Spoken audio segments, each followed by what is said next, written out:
Nah, sio kuda, kuda api. Jadi sio kuda memang kita kembali lagi ke kita punya sio ya. Misalnya sio ini biasanya kan cocok gak dengan sio tahun ini? Karena biasanya kita ini ada pertentangan antara sio ini dengan sio ini, tidak match. Jadi kita lihat karakteristik kuda, kita akan tahu bahwa nanti juga tahun 2006 agak lebih kuat lah, misalnya dalam segi bisnis atau dari segi lain, atau lebih dinamis, lebih fleksibel. Nah, yang tidak cocok itu bukan berarti bahwa tahun itu kita jelek, tidak. Tapi itu cuma memberi warning bahwa kita jangan spekulatif di tahun itu. Itu bukannya juga kita harus bangga bahwa tahun itu aku bagus. Kalau kita tidak kerja juga sama dengan bohong. Minggu sebelum Imlek itu kita sudah mulai namanya bersih-bersih, di mana kita mengantar Dewa Dapur, Chow Kun Kong, naik ke langit, ke Tuhan Yang Maha Esa atau ke Gyeokgon Seongtae untuk melaporkan kegiatan kita sepanjang tahun. Jadi itu adalah rapot tahunan. Apa yang kita lakukan selama 1 tahun itu dilaporkan oleh Dewa Dapur. Ya. Jadi ada beberapa hal yang mungkin tabu kita lakukan untuk menyambut tahun baru Imlek itu. Misalnya pas tahun baru Imlek, tanggal 1 Imlek, itu kita tidak boleh lagi menyapu. Jadi kalau mau sapu, lakukanlah 1 hari sebelumnya. Kenapa? Karena ada anggapan tanggal 1 itu kita memasuki tahun baru, rezeki baru, harapan baru. Kalau harapan baru, rezeki baru yang masuk tempat, kemudian kita sapu kembali, berarti kita membuang.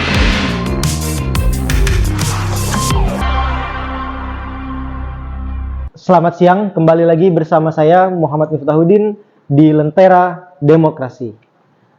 Indonesia dengan berbagai budaya, dengan berbagai keragaman yang disebut dengan Bhinneka Tunggal Ika. Indonesia dengan segala kelebihannya, dengan segala adat, istiadat, dan itu akan kita bahas pada hari ini bersama tokoh masyarakat Tionghoa. Dalam hal ini berkesempatan hadir bersama kita Ko Harun. Selamat siang, Ko Harun. Selamat siang. Jadi rekan-rekan dari Lentera Demokrasi, saya sedang bersama Ko Harun. Ya. Ini selaku tokoh masyarakat Tionghoa. Ya. Benar ya? Ya. Baik, kita akan membahas tentang kebudayaan masyarakat Tionghoa. Apalagi ini sebentar lagi mendekati Imlek ini, Ko. Ya. Sebentar lagi ini mendekati Imlek. Kalau berbicara tentang Imlek ini, Ko, sebenarnya apa makna Imlek itu bagi masyarakat Tionghoa, Ko? Ya, betul. Selamat siang. Jadi Imlek ini sebentar lagi akan kita masukin tanggal 17, hari Selasa 17 Februari 2026 yang akan datang. Benar. Berbicara Imlek, kita tidak bisa lepas dari masalah ibadah ritual. Oke. Karena Imlek sendiri dari arti kata dari Im sama Lek. Im itu bulan, Lek itu penanggalan. Jadi kalau digabungkan itu disebut penanggalan lunar, penanggalan bulan. Jadi kita orang Tionghoa selalu berpatokan pada penanggalan bulan, hitungan-hitungan dari bulan.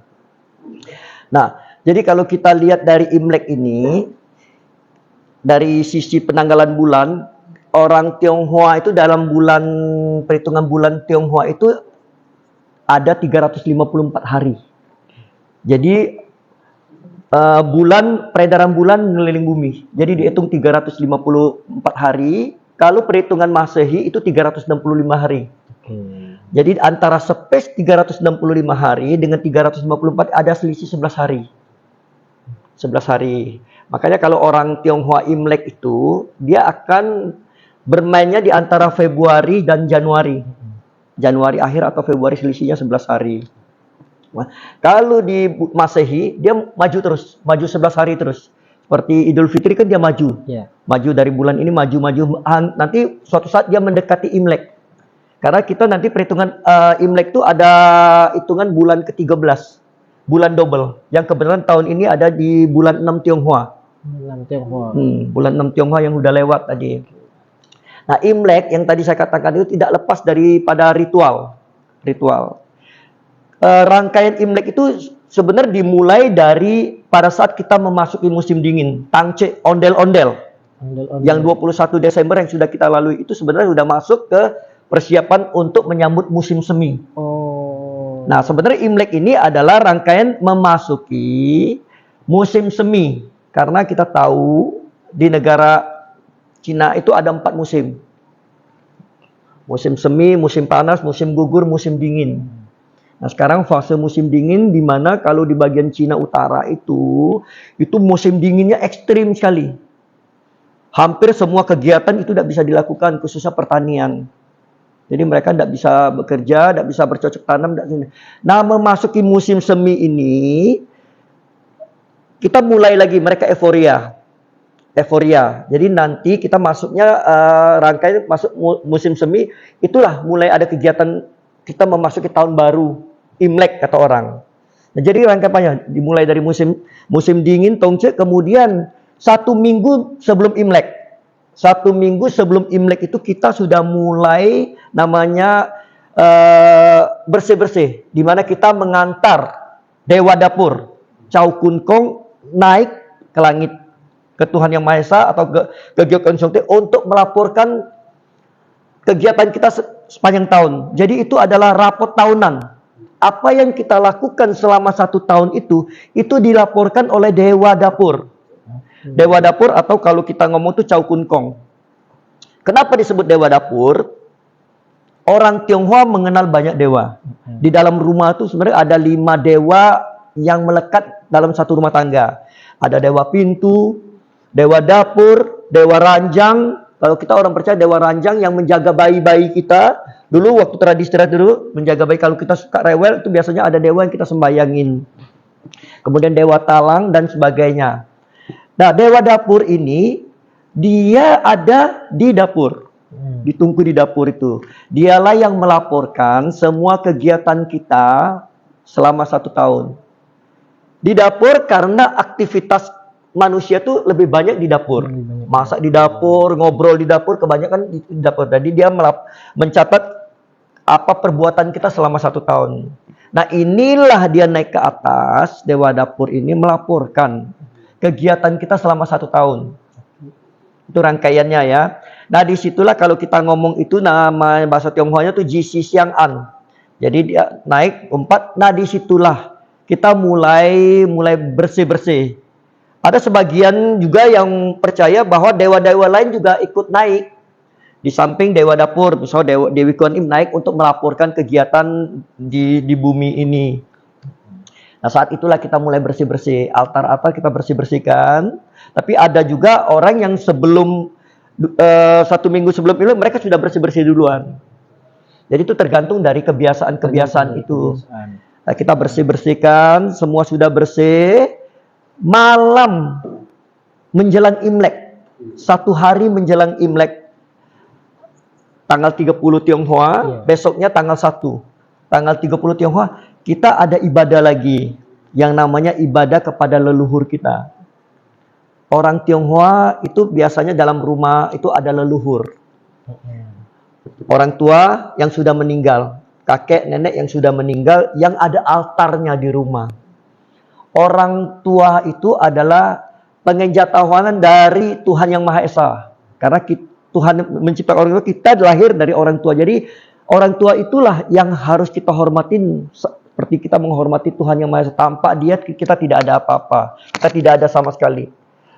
Jadi dia yang mendidik kita dari kecil sampai dewasa.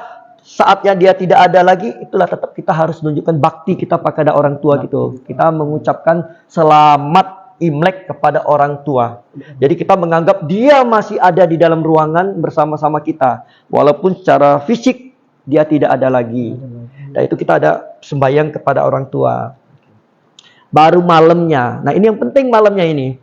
Malamnya sebelum kita ke kelenteng sembahyang ke tempat-tempat ibadah, kita biasanya ada kumpul bersama keluarga. Makan malam bersama. Di dalam satu keluarga besar, di mana saat itu keluarga kita yang jauh dari perantauan, itu pulang. pulang ke rumah, di saat itulah kita reuni. Kita berkumpul, saling memaafkan. Mungkin dulu ada salah-salah, kita memaafkan, malam itu kita makan bersama dengan mereka.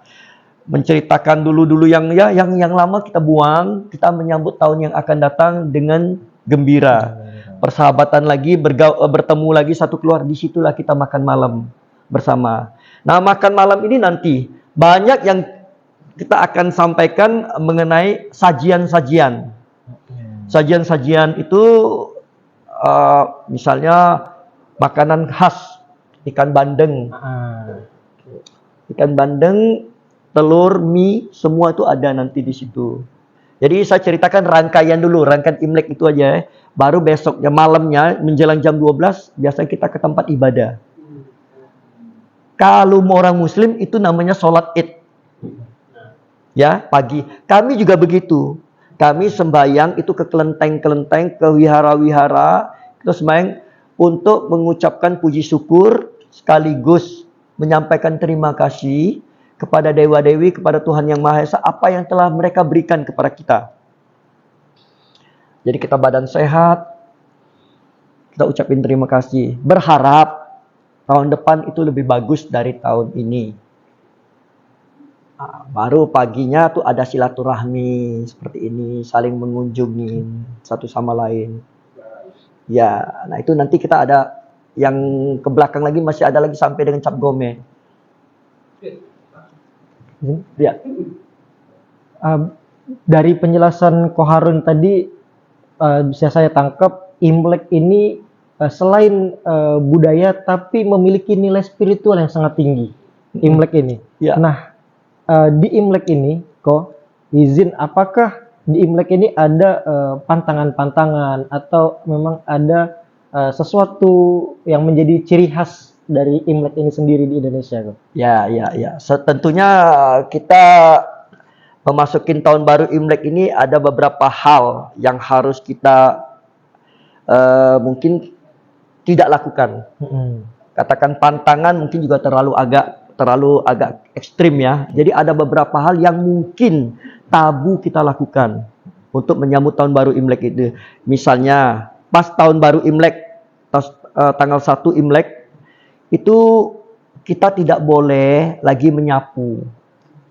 Jadi kalau mau sapu, lakukanlah 1 hari sebelumnya. Kenapa? Karena ada anggapan tanggal 1 itu kita memasuki tahun baru, rezeki baru, harapan baru. Kalau harapan baru, rezeki baru yang masuk tempat kemudian kita sapu kembali, berarti kita membuang rezeki itu. Kita sendiri mengusir rezeki itu jauh dari kita. Padahal rezeki tahun baru kita berharap tahun ini harus lebih bagus dari kemarin. Jadi kami percaya bahwa begitu tahun baru itu setiap rezeki itu pasti akan masuk ke rumah kita. Itu harapan kita. Karena harapan itulah ya harapan dari setiap orang-orang Tionghoa itu. Nah, jadi sapu itu tidak dilakukan, tidak boleh sapu. Jadi biarkanlah kalaupun ada yang datang, ada kotoran, cukup dipungut. Tidak boleh disatukan. Tidak bisa. Kemudian jangan sampai ada barang yang pecah. Ya. Barang-barang yang pecah di dalam rumah pas hari Imlek itu bagi orang kami itu tabu karena kita memecahkan rezeki kita yang sudah ada. Jadi rezeki yang sudah masuk pecah lagi. Jadi rezeki kita sudah ada utuh lagi. Kemudian ada lagi pantangan-pantangan yang lain yang bagi sebagian orang itu mungkin berbeda dari suku-suku orang tua. Ada yang bilang tidak boleh makan bubur. Simbol kemiskinan. Tapi itu juga kembali dari karena orang Tionghoa banyak suku.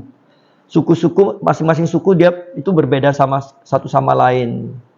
Kemudian tidak boleh memotong, menggunting. Misalnya kita kan Imlek kan ada kue itu yang mau kita potong. Ya kalau bisa lakukanlah sebelum Imlek, malamnya itulah. Makanya malam menjelang Imlek itu biasanya kita lembur tidak tidur untuk persiapan besok. Jadi potonglah kue itu. Jadi besok tuh tinggal disajikan bae. Sudah dipotong kan. Nah, tapi ini namanya hal-hal yang tabu kita lakukan. Masih banyak lagi yang kita tidak lakukan menjelang Imlek atau menyambut tahun baru Imlek. Berbicara tentang Imlek lagi kok. Ini tidak lepas dari namanya Siu kok. Tidak lepas dari namanya Siu. Saya pribadi waktu itu saya kira sio saya kelinci kok, karena saya lahir di Januari. Tapi setelah saya tahu Imlek itu kan per Februari, berarti di Januari ini masih masuk ke tahun 98. Buntut. Berarti sionya harimau gitu kok. Nah untuk di tahun ini kok, ini sionya untuk yang lahir di tahun 2026 ini apa ini kira-kira? Kalau menurut ini tahun ini kita memasuki Imlek ya, tahun kuda. Kuda api. Jadi tiap tahun itu pergantian estafet. Estafet kepemimpinan. Jadi tahun ini yang nguasa itu kalau tidak salah ular ya. Nah, sio kuda api. Jadi sio kuda memang kita kembali lagi ke kita punya sio ya.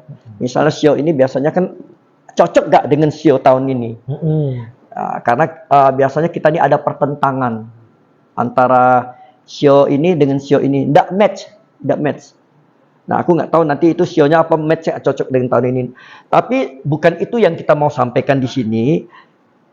Kalaupun tidak match di dalam satu sio itu dengan kuda ini, yang kita tahu kuda tahun ini kan sifat-sifat kuda kita bisa tahu, dinamis, kuat, kokoh, pantang menyerah, kebebasan.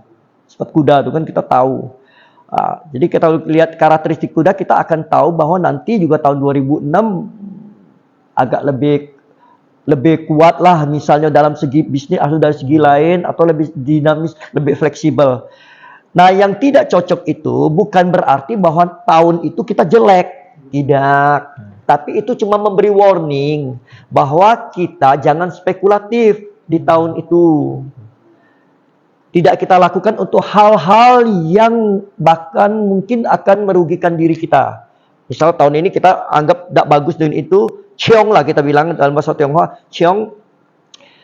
Untuk bisnis kita tidak bagus, kita jangan spekulatif harus buka di tahun itu. Tunda dulu, buat kita tuh sabar. Jadi itu mengajarin kita tuh agak sedikit cooling down.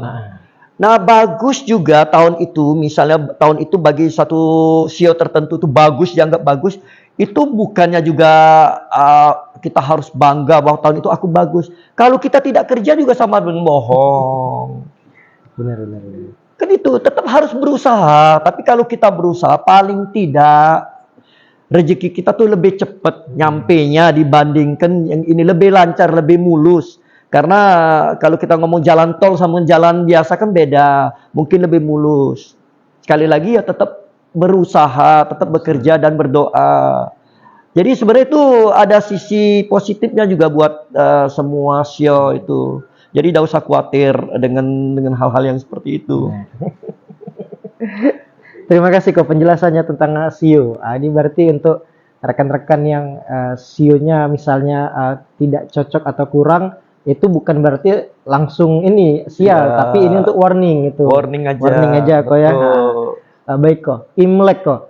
Kalau saya menggunakan kata Imlek itu saya langsung terbayang warna merah kok. Karena setiap Imlek itu pasti warna merah, emas biasanya kan. Itu dari warna merah sendiri kok, apakah memiliki nilai, arti dan makna tersendiri kok? Ya. Warna merah sebenarnya ada kaitan dengan Imlek itu sendiri. Imlek itu kalau bahasa orang kita itu adalah Sinci atau Kuonien. Kuonien dulu, ini kita cerita ke belakang, dulu ada salah satu binatang yang satu makhluk lah, satu monster namanya Nien. Nien itu selalu hadir, selalu datang pada saat penghujung musim dingin, memasuki musim semi. Dia akan datang ke satu tempat, penduduk desa setempat itu untuk memakan ternak ataupun makhluk-makhluk makanan hasil panen, maupun bahkan manusia juga diganggu. Maka diganggu juga. Jadi pada saat Nien itu datang ke satu tempat, dia memporak-poranda ke satu desa, dia melihat satu anak kecil yang berpakaian warna merah. Jadi begitu lihat warna merah itu, Nien itu tidak berani mendekat dan menjauh dengan anak itu. Jadi masyarakat melihat, kok binatang ini, makhluk monster ini takut dengan warna merah ini yang dipakai oleh ini.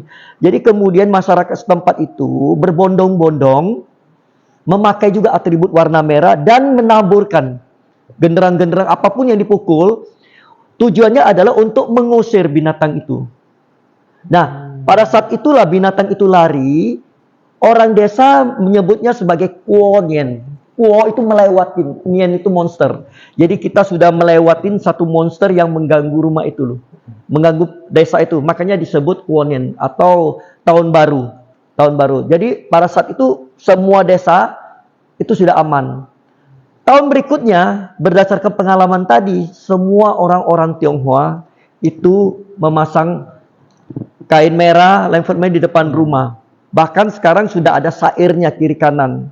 Nah itu simbolnya itu adalah untuk mengusir itu. Tapi merah juga punya makna keberuntungan, kemakmuran. Jadi kalau kita lihat merah itu kebahagiaan. Kalau misalnya satu orang memakai baju merah dengan yang ini, kita akan lihat merah itu kan lebih, menurut kita tuh lebih ada punya gaya ini. Jadi itu membuat jiwa kita lu agak sedikit ini gembira, lebih ini. Nah, jadi yang tambur-tambur tadi itulah yang kita ngomong sekarang ini, kita adopt sekarang itu ada barongsai. Intinya adalah mengusir hawa buruk, aura-aura negatif supaya kita memasuki tahun baru itu penuh berkah. Tidak ada gangguan, rezeki masuk, harapan bagus. Nah, itu sedikit cerita mengenai kuonian tadi, kuo tadi. Nah, kuonian mungkin juga akan tidak bisa lepas dari angpau. Walaupun tadi pertanyaan juga belum sampai ke situ. Tapi tidak bisa juga lepas dari angpau. Karena identik sekali tidak bisa lepas dari angpau. Karena angpau itu sebenarnya juga punya cerita. Kenapa dikasih angpau? Jadi angpau ini filosofinya adalah diberikan kepada orang yang sudah berkeluarga, kepada yang belum. Khususnya kepada anak-anak kecil. Selalu angpau itu diberikan kepada anak kecil dengan harapan. Selalu ada di balik angpau yang diberikan tuh ada sedikit doa yang disampaikan. Pasti. Nih, semoga kamu cepat besar, cepat pintar, ada doa.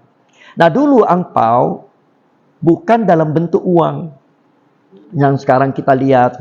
Dulu angpau itu dalam bentuk, pernah lihat buah-buahan yang seperti sate itu. Ada buah-buahan yang film-film itu ada buah-buah. Itu biasanya tuh ada gula-gula, gulali. Ada gulali yang diberikan kepada anak-anak pada zaman dulu. Tapi karena anak-anak itu diberi oleh orang tuanya atau kerabat yang terlalu banyak gula itu kan yang di tangan itu, yang mungkin kalau dikasih akan berdampak pada kesehatan. Zaman berubah. Gula-gula itu tidak laku-lakukan lagi, tapi dikasih uang. Zaman dulu uang itu dalam bentuk koin. Pernah lihat uang koin yang tengah bolong? Kan uang-uang zaman dulu kan begitu. Jadi dari proses perubahan dari uang koin itu sampai sekarang itu berubah. Jadi uang koin itu karena dikasih oleh orang tua maupun orang-orang lain kan banyak sekali uang-uang itu. Nah orang tua kemarin itu, yang dari orang tua mereka itu, uang ini supaya tidak hilang diikat dengan benang merah, dengan tali merah, bisa bunyi gemerincing atau bunyi ini kan. Nah benang merah ini biasanya kalau namanya anak-anak tuh ada uang itu ditaruhlah di tempat tidur dia, karena memang dia kan ditaruhlah di situ. Kalau kita ngomong empat ada. Nah pada saat itu ada juga satu makhluk yang namanya Chen. Jadi uang itu sebenarnya dikasih ke anak itu adalah untuk ya sui chen kalau kita ngomong bahasa Mandarinnya tuh, menekan sui itu umur, menekan usia terus anak itu tidak ada gangguan. Jadi uang itu ada satu makhluk namanya chen itu tujuannya ia selalu mengganggu anak-anak kecil yang lagi tidur atau lagi beristirahat atau lagi main. Bahkan anak itu bisa berpotensi meninggal. Jadi anak tuh selalu diganggu ya, makhluk-makhluk itulah kalau kita bilang makhluk-makhluk astral yang mengganggu bayi-bayi itu. Dan ada satu ketika satu makhluk itu mengganggu ada satu bayi yang lagi tertidur. Tapi rupanya dia lihat itu kembali lagi warna merah tadi. Ada satu ikat duit koin itu diikat dengan benang merah yang begitu makhluk itu mau mengganggu anak itu lari, makhluk itu terkejut melarikan diri. Nah, uang koin itulah yang diikat merah itulah yang tadi itulah yang membuat si anak itu tidak diganggu. Rupanya benang merah sama duit-duit itu adalah jelmaan dari peri-peri. Peri, malaikat-malaikat kecil yang melindungi bayi itu dari gangguan aura-aura negatif itu. Jadi bayi itu selamat. Nah, jadi itu berkembang dari duit koin, kemudian sekarang masuk ke dalam duit kertas. Tidak mungkin uang kertas itu dimasuk ke dalam amplop. Amplop yang merah juga. Amplop merah dikasihkan. Nah, amplop merah itu dikasihkan, filosofinya juga ada sama seperti dulu. Bahwa yang memberi itu adalah orang yang sudah berkeluarga kepada yang belum menikah. Atau orang tua kepada anaknya. Simbol filosofinya itu bukan karena nilai uangnya. Ya.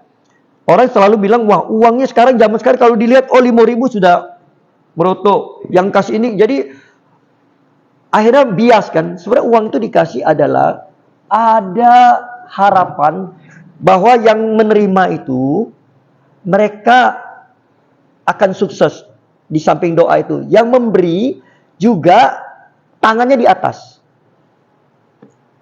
Yang menerima tangannya di bawah.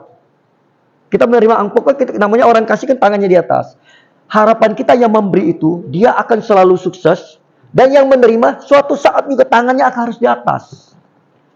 Pada saat dia meninggal, pada saat dia sudah menikah, berkeluarga, dia juga harus memberi kepada yang lain. Nah, kenapa kepada yang mereka yang sudah menikah? Karena yang sudah menikah dianggap mereka sudah mapan. Sudah berkeluarga mapan, walaupun di usia muda, dianggap dia sudah mapan, bisa menghidupi. Dan saatnya dia juga harus memberi. Bukan lagi menerima. Dia harus memberi. Itu. Dari bujang masih bisa terima. Nah, tapi sebenarnya itu yang dikasih itu adalah masih ada hubungan. Ada hubungan bos kepada bawahan. Kalau kita ngomong kalau bos ke bawahan itu THR lah. Ya, THR itu sebenarnya bos itu memberi karena ada wujud ucapan terima kasih anak buah ini kepada pimpinannya sudah membantu dia mencari uang. Jadi ada ucapan terima kasih bos, keuntungannya itu diberikanlah kepada bawahan dia. Sebagai ucapan terima kasih, tahun depan kamu lebih harus giat lagi, tahun depan kita lebih sukses lagi. Kalau tahun depan kita sukses, mungkin THR ini lebih besar lagi. Nah itu. Jadi harapan-harapan itu yang selalu orang-orang Tionghoa lakukan. Jadi sekarang era udah berubah. Bukan lagi amplop, zaman berubah sudah digital. Digital dikirim. Tapi sebenarnya bagi saya itu udah bias. Karena angpau itu harus diterima oleh yang bersangkutan, tidak boleh dititip-titip. Tidak boleh dititip-titip. Dan angpau itu juga memaksa dalam tanda petik mereka tuh pulang ke rumah atau kumpul sama keluarga. Ajang reuni. 1 tahun kamu sudah merantau, ya pulanglah sujud syukur kepada orang tua. Minta maaf, harapan tahun depan itu lebih bagus, minta doa-doa dari orang tua. Tapi anak sekarang kan kadang-kadang udah kerja. Ada 2 kemungkinan, mereka tidak pulang. Mungkin dia tidak berhasil, malu. Atau apa. Tapi sebenarnya itu bukan jadi masalah harus pulang. Itu karena ajang reuni. Di situ. Jadi kita berharap sih angpau itu tidak lagi model digital. Maaf Pak, aku tidak bisa pulang, kirim lah. Pakai Alipay apa segalanya kan, atau transfer kan, bukan itu maknanya. Jadi dia harus diterima oleh yang bersangkutan. Jadi angpau ini kok selain pemberian hadiah tapi mempunyai makna yang sangat dalam. Ada harapan di situ, ada doa di situ. Betul, betul. Jadi penuh dengan filosofi. Ang itu merah, pau itu bungkusan. Jadi bungkusan merah di dalamnya tuh ada uang lah. Jadi uang ini jangan dinilai dari isinya ya. Tapi yang kita nilai itu dari doa-doa dari si pemberi. Dia ikhlas memberi. Imlek ini sangat penuh dengan budaya, bahkan setiap pernak-perniknya itu memiliki makna dari angpau tadi dan memiliki nilai spiritual yang sangat tinggi kok. Mungkin dari saya minta closing statement dari Ko Harun mengenai Imlek yang akan datang di bulan Februari ini untuk masyarakat-masyarakat yang ada di Iya, Indonesia iya. ini. Jadi terima kasih. Sebenarnya masih banyak lagi rangkaian Imlek itu ya. Tadi kita cuma cerita sampai dengan Imleknya. Padahal rangkaian Imlek itu ada ritual-ritual Imlek sampai dengan Cap Gome. Dari Imlek Pasincianya, kemudian hari keempatnya. Hari keempat Imlek, di mana hasil laporan yang tadi Dewa Dapur naik itu dia turun lagi gini. Membawa berkah. Jadi hari keempat, di mana kita sudah memasuki tahun baru itu, ada berkah yang dibawa dari apa yang sudah kita lakukan tahun kemarin. Jadi kalau kita nanam bibit jeruk, pasti hasilnya jeruk. Kalau kamu berbuat tahun baru, tahun kemarin itu banyak berbuat kebaikan, tentunya berkah yang kamu terima tahun depan itu akan lebih bagus daripada tahun sebelumnya. Tapi kalau kita tahun kemarin tidak pernah berbuat apa-apa, jangan berharap kita ada berkah. Nah, itu mengajarkan kita tuh harus selalu berbuat baik dengan orang lain. Kemudian hari ketujuh bagi sebagian orang itu ada makanan 7 macam sayur. Bagi sebagian suku tertentu ada 7 jenis sayur-sayuran. Kemudian hari ke-9, hari ulang tahun Tuhan Yang Maha Esa. Kalau kita ngomong itu pernah dengar sembahyang tebu. Kita sembahyang kepada Tuhan Yang Maha Esa sebagai ucapan terima kasih apa yang sudah diberikan tadi. Kenapa hari 9? 9 itu kita percaya itu hari ulang tahun Tuhan Yang Maha Esa. Angka 9 itu angka yang paling tinggi. Jadi kalau kita kalikan 9 itu hasilnya pasti 9. Boleh dihitung nanti. 2 kali 9 18. 1 tambah 8 9. 3 kali 9 27. 2 tambah 7 9. Selalu itu pasti kembali ke 9. Nah itu. Kemudian baru rangkaian penutup, rangkaian pamungkas itu adalah Cap Gome. Cap Gome itu adalah rangkaian penutup dari kegiatan Imlek. Nah disitulah puncaknya perayaan Cap Gome itu, di mana orang berbondong-bondong, di mana bulan pertama keluar di bulan itu. Jadi itu rangkaiannya. Nah closing statement saya ini adalah kita berharap selalu ini sudah yang ibarat saya selalu katakan itu yang normatif lah. Tahun depan itu harus lebih bagus dari tahun ini. Harapan kita. Tahun depan itu rezekinya harus lebih bagus tahun ini. Tahun depan kesehatan harus lebih bagus dari tahun ini. Jadi kalau kita tahun depan kita harus berbuat banyak daripada tahun kemarin. Apa yang belum sempat kita lakukan di tahun kemarin, lakukanlah di tahun ini. Kalau kita tidak mulai melangkah, kapan kita mau sampai? Jadi langkah pertama kita itulah untuk hasil sampai finish. Kalau kita tidak melangkah, kita tidak akan finish. Tapi paling tidak kita sudah ada satu langkah, 50% kita finish. Masalah perjalanan nanti ada yang gangguan itu sudah ada ini lagi. Tapi paling tidak buat kita tuh sudah ada optimisme. Jadi itu sih harapan kita. Jadi banyaklah berbuat baik ke depan. Tentunya kalau kita banyak berbuat baik, berkah rezeki juga akan dapat kita terima. Itu. Terima kasih Ko Harun ya tentang penjelasannya, pelajarannya. Ini saya dapat ilmu baru dan ilmu ya tertarik dengan pengetahuan-pengetahuan ini itu karena berbicara lagi Indonesia ini sangat banyak keberagaman dan budaya yang harus dipelajari. Imlek ini dapat kita maknai dalam kehidupan sehari-hari ini dari nilai spiritualnya ke nilai budayanya itu sangat-sangat banyak memiliki makna itu yang dapat diterapkan di nilai kehidupan sehari-hari. Betul. Nah, saya Muhammad Miftahuddin bersama Lentera Demokrasi.